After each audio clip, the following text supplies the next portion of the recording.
UFC 139, by far one of the greatest MMA cards I've ever witnessed, is officially over.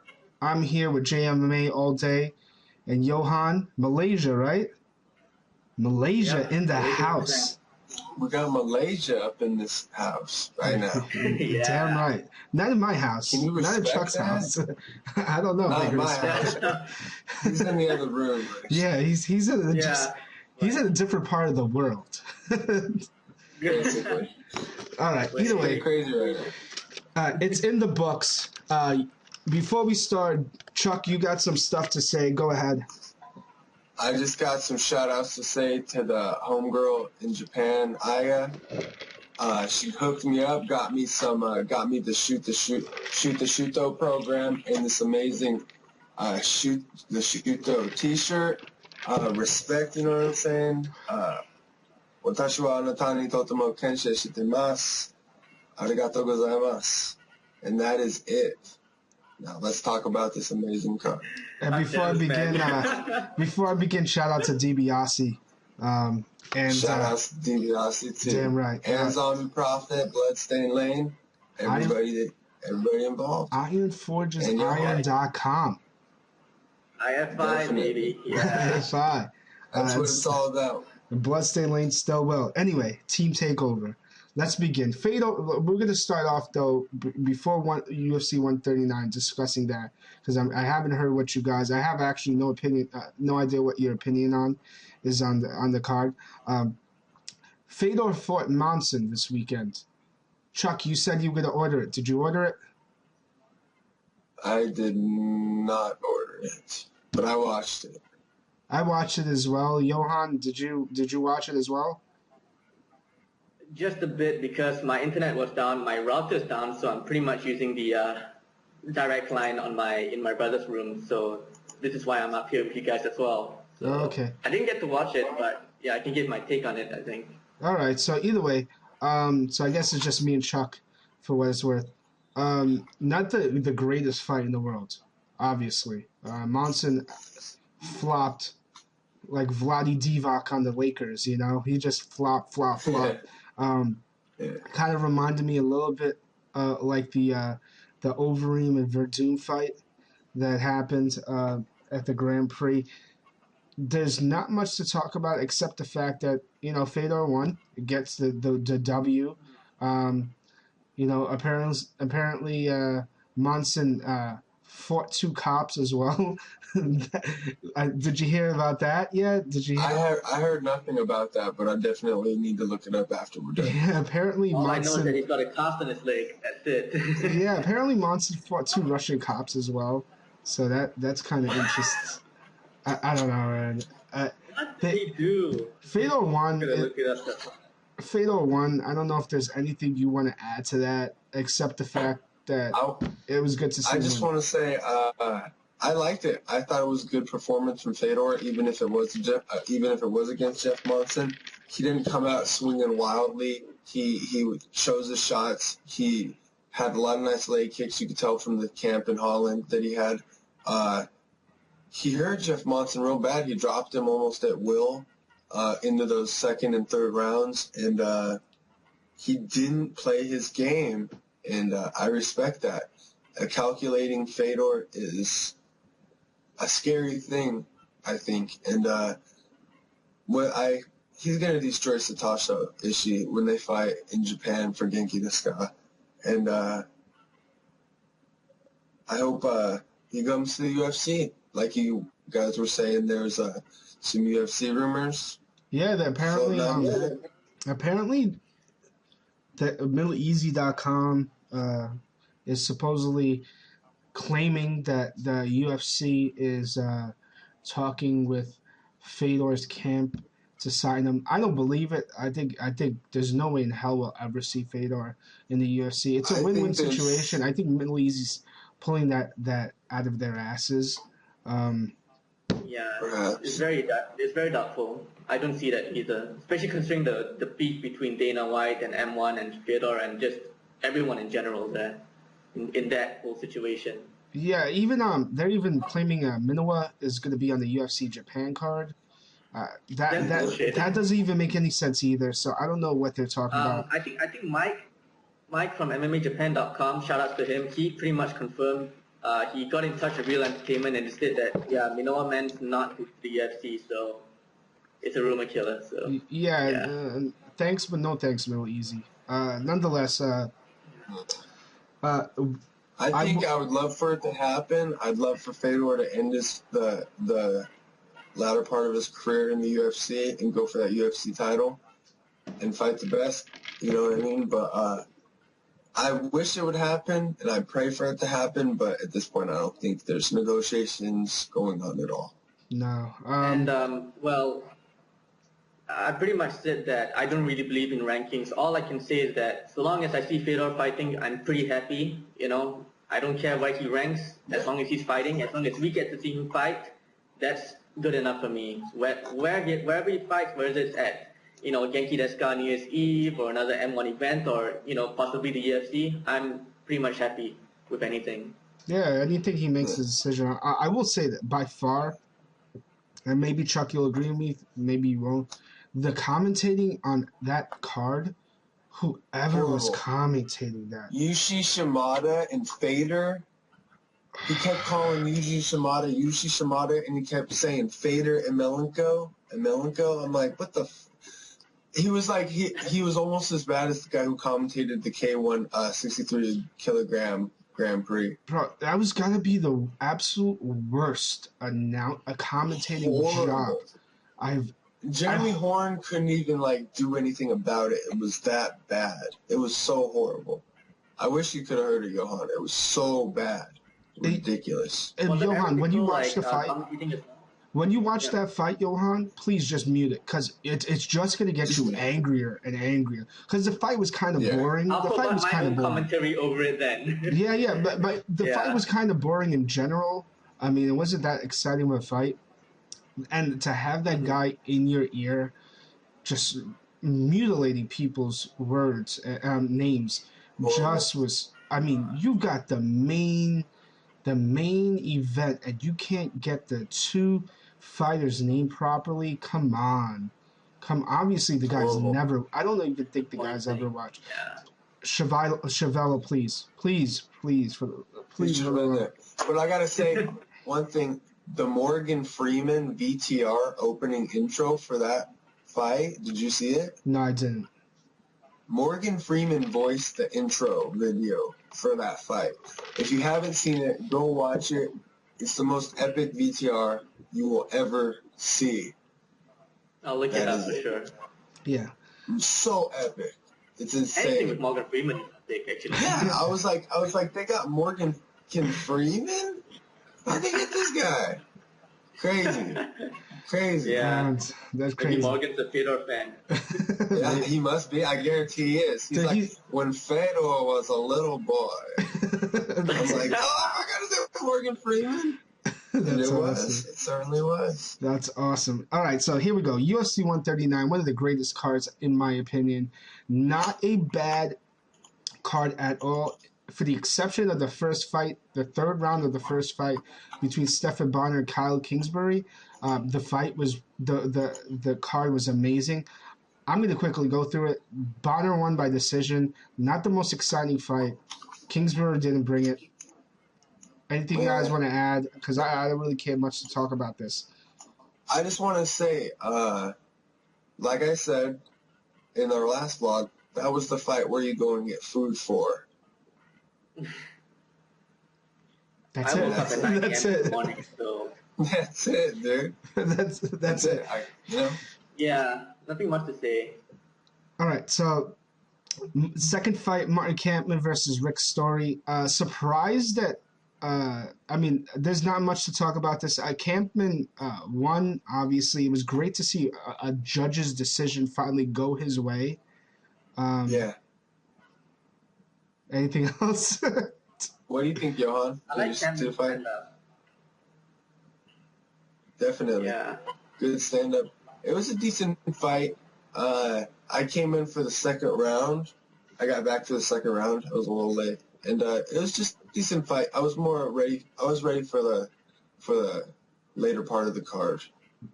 not too focused on Campman, Rick Story. Dude, Yeah, not for nothing though. Yeah. I do like Campman. Campman's an awesome fighter. Awesome fighter. Yeah, I do. He's a good striker, definitely. I agree. So, third fight, Uriah Faber versus Brian Bolt. This was supposed to be actually a really, really close fight. And Faber surprisingly won this rear naked choke, if I'm correct. Guillotine, sorry. So guillotine. And nonetheless, Faber wins and actually makes this pretty dominating. I'm surprised he must have really studied bowls, a lot of uppercuts. He finally landed one, and amazing fight. Anything you guys want to add? Johan? Beautiful transition by Faber, going for the knockout. I mean, going for those punches, and then, I don't know, I mean, that guillotine, to me, was a thing of beauty. I was really impressed by what Faber did. I'm not the biggest Uriah Faber fan, but, you gotta admit, that was something else, that he just pulled off on Brian Bowles. Definitely. I think that I went in picking Brian Bowles in the last vlog. Kind of bummed that he lost because I'm a Brian Bowles fan. I don't really care for Uriah Faber too much, but I got to give him props. He went in there, he rocked him in the stand-up, got him down and submitted him like a G. So props to Uriah Faber. And he's already talking about Dominic Cruz again, so... Everybody hates Dominic Cruz, huh? Everybody hates him. Everybody thinks he's a douchebag. I don't really care for him. He wins. Too much, but I respect him. Apparently, everybody thinks he's a douchebag, and everybody wants to beat him. So, nothing less. Great. We go down to the co-main event, and us talking about the first three fights quickly is really just like, understatement because. The first three fights were really good fights, for the exception of the last round of the Bonner fight. So I'm not trying to take away anything from any of those fights. They were all really good fights. But there wasn't any nerves on the line like in this fight. Yeah. This fight was like this. Yeah.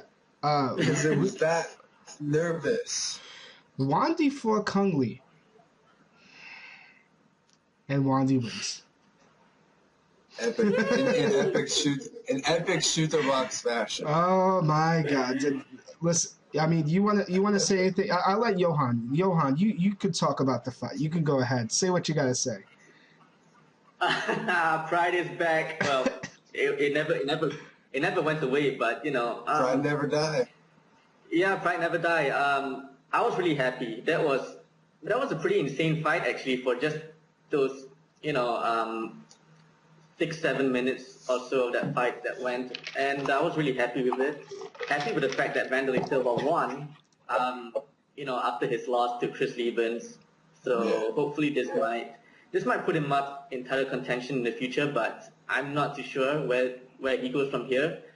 Kung Lee, I love his stand-up. Those kicks of his were really, really fun to watch. I don't know where he goes from here though, but it's his first fight in the UFC, so he'll probably have a few more fights coming up. So we'll see what happens. But nonetheless, what do you guys think about him getting paid $350,000? Listen, in the world of where guys are getting underpaid, if he can get the money, I know I can respect it. Exactly, I can respect it. Congrats for getting that money for fighting Wanderlei, but that's a lot of fucking money to Kung Lee. In a place where, in a market where because I can't remember who made the point, but shout outs to you, whoever you are, I forget, sorry. They made the point that that's his market. That's Kung Lee's market. They know him, you know what I mean? He draws there. And it didn't really seem too well for it. It didn't really seem too well. It kind of reminded me of the first Affliction event where Tim Sylvia got 800 grand over Fedor in their fight, even though, Sylvia lost. So I see that. I mean, that's the closest comparison that I can make out of that one. Yeah, he got a lot because he was fighting Juan in his first fight. But I got to give props to Wanderlei, man. I mean, thank you so much for coming out there strategic, protecting yourself and waiting for the right opportunity. to just throw hands. That clinch was beautiful. I mean, vintage shoot box, vintage. I can just imagine all of my friends and all my internet friends like William Shada, Johan, IQ, Bloodstain Lane, just ecstatic when that happened, feeling the same way I did, you know what I mean? Because that was just, it couldn't have been any better. That I felt finish. like I was inside I mean, again. maybe if he knocked him out straight cold, but it kind of pissed me off when Joe Rogan said, I don't agree with that stoppage. I'm like, what the fuck are you talking about? Because he shot him for the takedown, and then he started eating like a hammer fist, and then he went limp. He didn't progress anymore with the takedown, and he didn't do anything. He went limp. It was perfect stoppage. It was He just held on nothing wrong to with it. Vanderlee's leg. He just You held see on to his Vanderlee's leg. nose? Did you see His Kung nose Lee's was nose? It was as bad as like Brandon office. Bears when he fought Thiago Silva. Look, Horrible. Yeah. look, this guy is my favorite fighter of all time. And Wanderlei is my hero, and I say this, I say that, because there's Oh, no man. other fighter I've ever seen in my life that goes into a ring, cage, wherever, and is able to strike fear into people, go at you, exciting fights, cares about his relationship with the fans. He's all about, he fights for the fans every time. Don't even get it twisted. He's the closest thing to Hulk Hogan in MMA as you could possibly get. You know what I'm saying? Yeah. Look, I was so happy that I saw two things. Number one, his chin was definitely tested in this a little bit. He got rocked a little bit. I'm glad that he was able to get in the cage with the elite striker, because Kung Lee is an elite striker, and actually be able to last and not get knocked out. I got a little bit worried with one of those back fists that actually caught him, and he stumbled a little. Drops him. Yeah, he was very patient, which was great. He picked the shots, and when he picked the shots, he was able to deliver. Great win. Does this put him in title contention? Absolutely not. He's got a very, very long way. And to be honest, I don't see Wanderlei ever fighting again for the title. And I love him to death. I just don't see it anytime Put him in on the a near Japan future. card if there's time. Yeah, I mean, it'd be nice to see him there. The fans would definitely Be love a it. treat. Put him up against somebody like Kung Lee again. Yeah, And not Kung Lee. yeah. You know? So that would be pretty cool. But nonetheless, it was great to see him win. I was really, really angry at Joe Rogan's nut hugging on this, and I think it has to do with the Taekwondo thing, because everything that When he said it was an early stoppage. not even that, but throughout the fight, the first spinning back fist he did, it barely glanced Wanderlei, and he was like, "Oh, that stumbled, that stumbled Wanderlei, Wanderlei," Yeah. and it was like, "All right, whoa, calm down." He backed up a little bit, but that's because of the momentum. He blocked a spinning back fit and backed up. It doesn't mean that he actually made him stumble like out of it was just it seemed as if Rogan was just really excited to call some of Kung Lee's kicks and moves because they were Taekwondo moves. You know what I'm getting? Like, it seemed as if that was what he was really excited about. And I know His Joe brethren. Rogan's not like I know that he's not malicious toward He's not biased. No, he's generally not. I think in this fight he was. Pissed me the hell off. And I just was like, wow, whatever. But shame on you, Joe Rogan, for this fight. Generally, I have no problem with you, but this fight, I think you called it wrong. But nonetheless, a great win for Wanderlei. Kung Lee broke his nose. Clearly, whether you agree with it was an early stoppage or not, I don't think it was an early stoppage. Going into the third round, the guy would have... He gave up. Not even that. Going into the third round, the guy had a broken nose, which means he can't breathe properly, and he was completely gassed. So his chances of... And he's 39 years old. I mean, dude, his chances in the third round against Wanderlei, who has a cardio like a machine and was definitely going to go for the kill. I don't think... It may have been better that Kung Lee got the fight stopped then and there, and obviously Kung didn't even object to it. So nonetheless, great stoppage, I think. you know. And I'm the type of person that goes a couple more seconds. You give the guys, the fighters, the benefit of the doubt, which leads us into the final fight of the night: Mauricio Shogun Hua versus Dan Henderson. I'm going to give you my opinion, and I'm going to let you guys talk. The first round, first off, the greatest fight ever in MMA. My opinion. I think it's the greatest fight. It's up there. I think it's the greatest fight I've ever seen in my life. This fight had a lot of hype behind it, and it delivered. Henderson, man, first round, nailed Hua, definitely got him rocked, definitely had him bloodied up. I thought going after that first round, which I scored 10-9 in my opinion, I thought, wow, this is going to be a long night for Shogun if it keeps it up. Second round going into it, same old thing.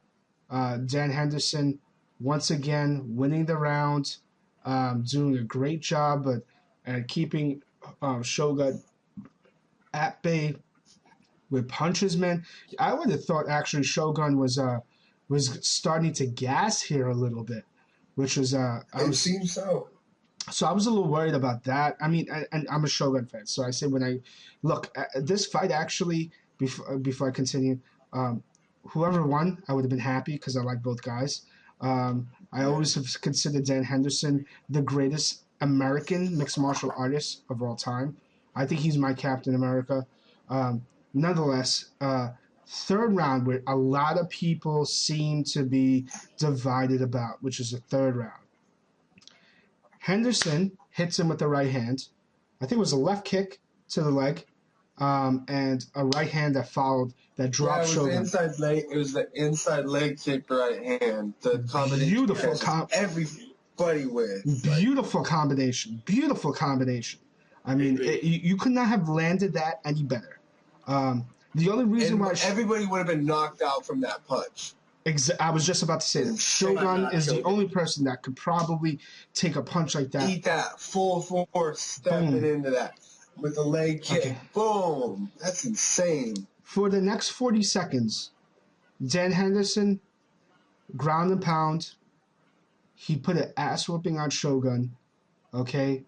After the 40 seconds, Shogun turns it around. I think he goes for an ankle lock or Achilles lock, if I'm correct. Yeah, he reversed it. He swept him and reversed him into like a knee bar heel hook situation. Okay. Heel hook kind of like. After that, Shogun pushes him against the cage. Okay. And starts putting a little bit, starts scoring points with punches against the cage.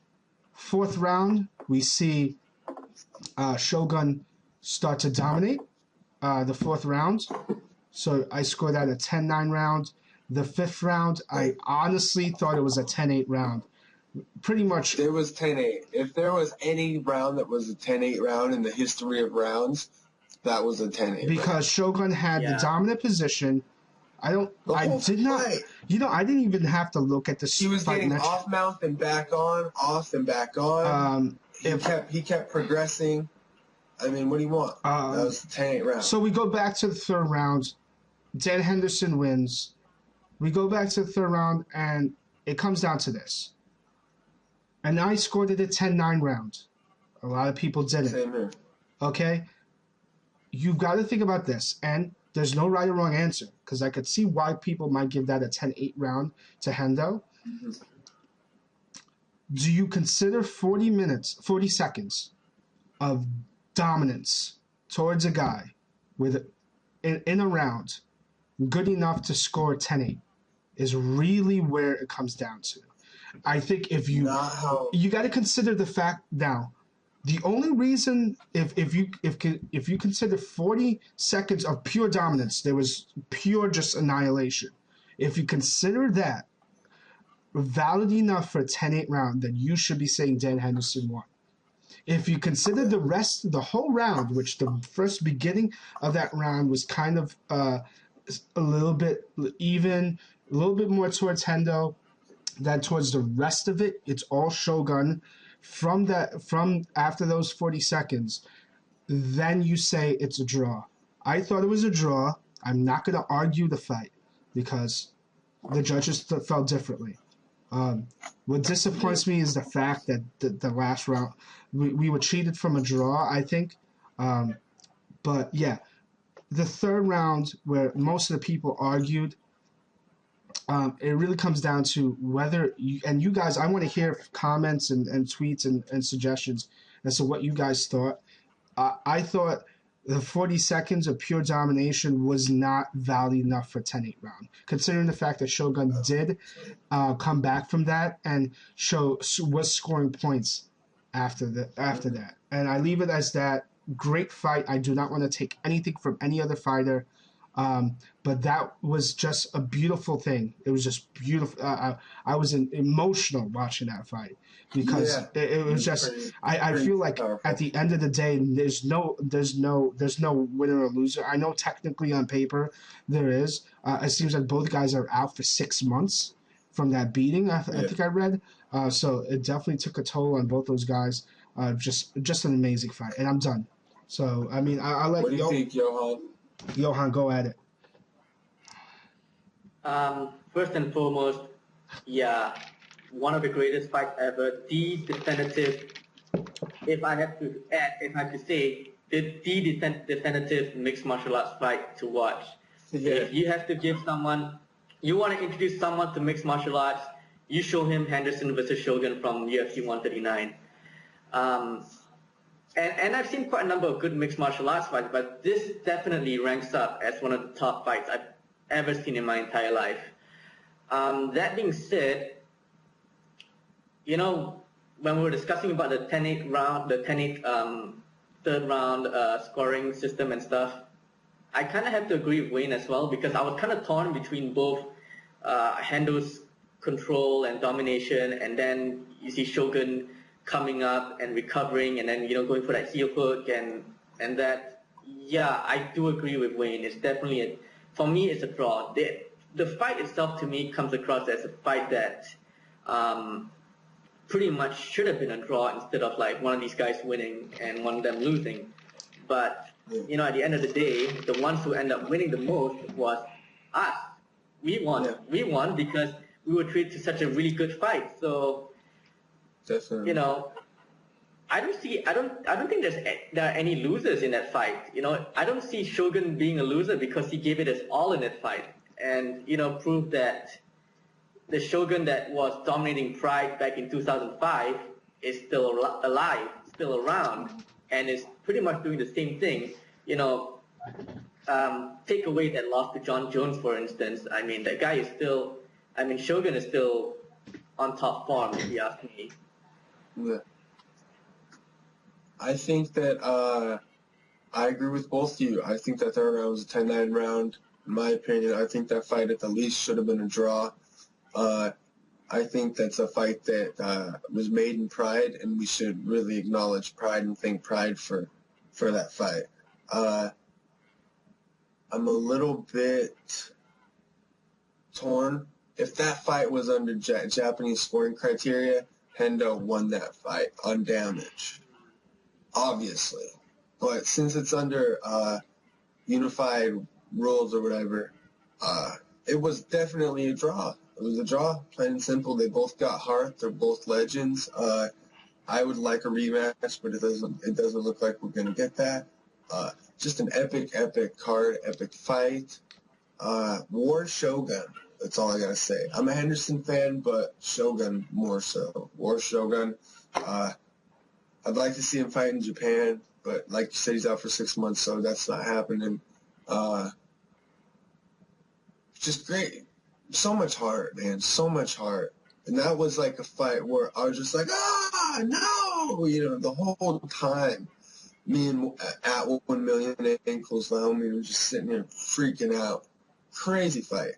But that's all I got to say about that. Third round was a 10-9, and the fight was a draw, at the least. And then that's it, man. I mean, it looks like we're going to see both. It looks, I don't even know. I hear the rumors it's going to be Hendo dropping down to 185. That's what I was told earlier, that he's going to be going after Anderson. The blueprint's there to beat him, and he's got the wrestling credentials to do it. And he already fought him once, so he knows. I don't know what this is going to do for Shogun, since Shogun's got to be he's got to wait a little while longer. Hopefully, if there's anything wrong with him, he doesn't respond well to comebacks and, long layoffs. So hopefully this is not going to affect him that much. And, it's crazy. That fight was insane. And there are no wrong or right answers to who won this fight. I had 3 different friends of mine that said Hendo won, and I have myself and 2 other my friends saying that it was a draw. Whatever way you see it, you see it. Like Johan said, I never even thought about that. We're really the winners in that fight. So that's You're pretty so clever, Johan. Yeah, that's nuts, man. I don't know. I'm just speaking as a fan. Yeah. Yeah. Listen, Johan, anything you want to plug? Yeah.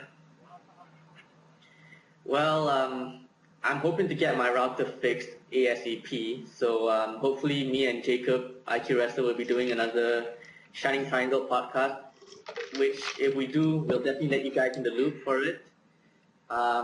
Definitely. Aside from... Yeah, definitely. Aside from that,